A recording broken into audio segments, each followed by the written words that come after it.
Hi YouTube, it's been a while. I hope everybody's doing okay out there. We'll call this part 2 of our Russian SKS comparison. Here's 4 more Russians that I've added to the collection since part 1. Today we'll look at black bolt refurbs. Quite a few of the SKSs out there, especially the Russian ones, have a black bolt and they're painted instead of blued.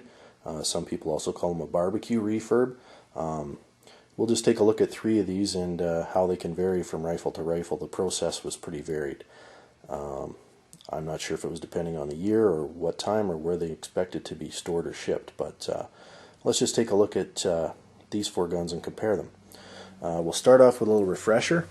This is a 51 Tula. This one is non-refurbed. Nice and shiny, dark red finish. Sorry the light's not much better than when I made part 1. Nice red finish, nice blued metal. This is how it would have came from the factory. There's no refurb marks on it at all. Bayonet is shiny. It has the 4 proof marks around the cross bolt. Hopefully you can pick those out. Both sides of the rifle have the proof marks. They're kind of faint on this side, but they are all there. No refurb stamps. Everything is stamped nicely. No electro pencil. All numbers match, no X's on the stock, all the kind of things that you look for in a non-refurb rifle. Also this big proof mark on the right rear of the stock is on every non-refurbed SKS I've seen. So nicely blued, all your part numbers are matching. Forget that rivet, that's a Canadian government mag limiter, thank you very much. Other than that ugly rivet in the bottom of the mag, which keeps us poor Canadians down to 5 rounds. This rifle is just how they would come out of the factory way back when. So there's your non-refurb. The reason I chose that 51, this one here is a 1951 as well. So here's a black bolt 1951 refurb. You can see the color isn't red, it's kind of a dark brown. There's a large refurb. You see the square with the slash in it. Large refurb mark on the stock. The bolt is black, and it's not just the carrier. If it's a refurb arsenal, the bolt underneath the bolt carrier is black as well. There's the refurb stamp, the 1951. The sight, you'll notice, is not black. It's kind of a matte gray color. So they've changed the sights on the gun. The paint covers all the metal surfaces, the outside of the barrel, the gas tube, everything. The bayonet has got a matte finish on it. It's not shiny at all. Also of note, there's that mag limiter again. The serial numbers are all stamped on this one, so it's original parts that have just been reworked, or they fit new parts to it and restamp them nicely. The other nice thing about this one is that even though it's a dark brown stock, there's no X's on it. It's a brand new stock that was put on at the time of refurb. There's no arsenal mark on the stock, no X's, no anything. They put this brand new brown stock on it, called it good. I haven't had a chance to fire either of these 2 yet, but I'm sure they're just fine. They both came right out of the crate, so actually all 4 of these came straight out of the crate. We're lucky enough to be able to pick them out that way here. Moving on, this one, you see the Izhevsk mark there. This is a 1954 Izzy. Black bolt again. Carrier and bolt are black. All the metal is black. The sight is this gray color again, which is correct for this type of refurb. Dark brown stock. Matte bayonet. Painted everywhere. The parts also match on this one. Serial numbers, there's the mag limiter.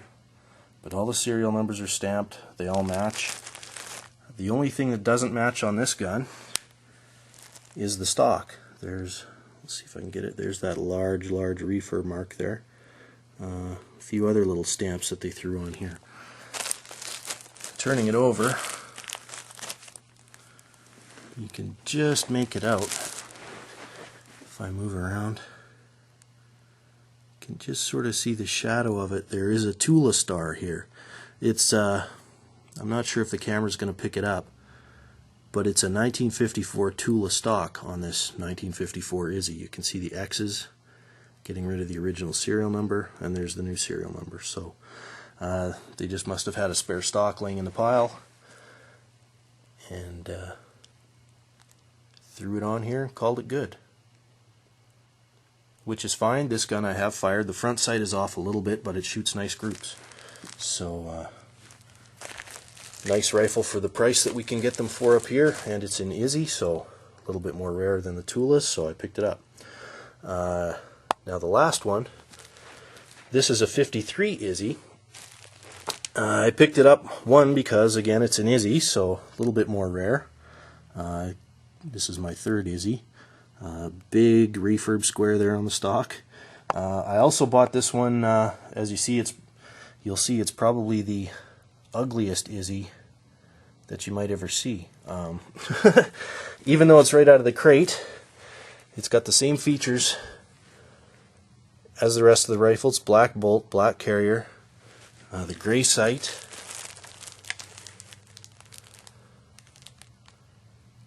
white letters.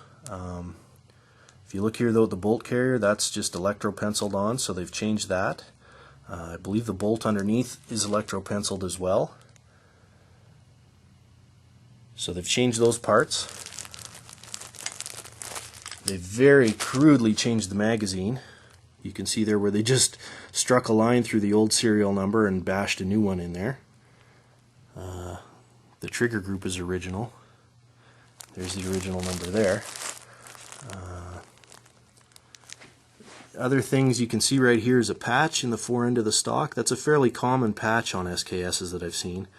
But look how poorly the ferrule fits there for the bayonet. Just the overall fit and finish on this gun is not near as good as the others.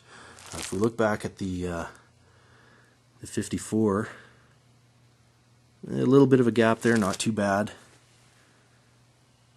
The 51 has a smaller gap refurb. And then look how nice and tight the non-refurb 51 is. So you can kind of see, that's why I started with this one, you can kind of see the just the overall fit and finish seems to go down a little bit across these four rifles. This one does have an original Izzy stock.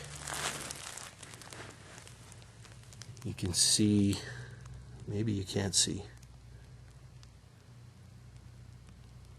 there's the faintest outline of the circle for the Izzy arsenal there, X'd out with the new serial number. So this is overall, you know, the fit and finish on this gun here is the poorest of any that I have. I was kind of laughing at it when I saw it in the crate. So it's kind of like a pound puppy or a rescue dog of a gun.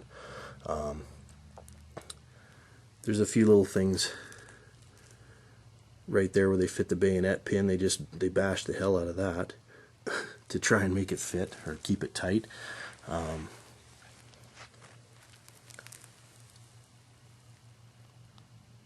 But the funny thing is, this is one of the best shooting SKSs I have. Out of the 8 Russians that I have, it's easily top 2. Go figure. Now the black bolt treatment, there's a few theories on why they did this. I would really like to talk to somebody that knows for sure. Some people think that it made them easier to store. The painted metal, it's a very durable paint.